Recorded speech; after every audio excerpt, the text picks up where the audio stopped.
ঘোষণা করেছেন, কি বলবেন বিষয়টা নিয়ে? শুভেচ্ছা রইল একটা কেন, উনি ৩-৪টে ঘোষণা করতে পারেন।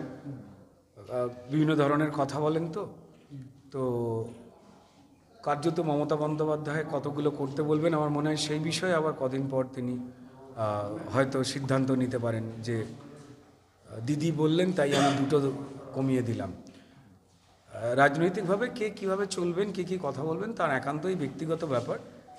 ঘটনা হচ্ছে যে তিনি বলেছিলেন যে ভাগীরথীতে সংখ্যা লঘু এখানে হিন্দুরা কেটে ভাসিয়ে দেবো, সেটা আমরা কেউই ভুলিনি।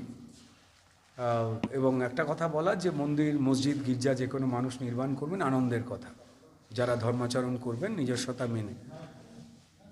কিন্তু ভারতবর্ষ আক্রমণকারী কোনো লুটেরা তার নামে মসজিদ নির্মাণ ইসলাম ধর্মের কোনো গুরুত্বপূর্ণ যে ব্যক্তিত্ব তাদের নামে নয়, তা একটা অন্য ভাবনার ইঙ্গিত দেয়। তো তাই পরিষ্কার প্রচুর মানুষ দুঃখ পেয়েছেন এখানে, এবং এই ভিত্তির প্রস্তর স্থাপন হওয়ার জন্য আপনারা খেয়াল করেছেন যে মমতা বন্দ্যোপাধ্যায় তার পুলিশকে দিয়ে অত্যন্ত আন্তরিকতার সঙ্গে তার বহুদিনের ঘনিষ্ঠ হুমায়ুনকে সাহায্য করেছেন যাতে নির্বিঘ্নে এটি ঘটাতে পারেন।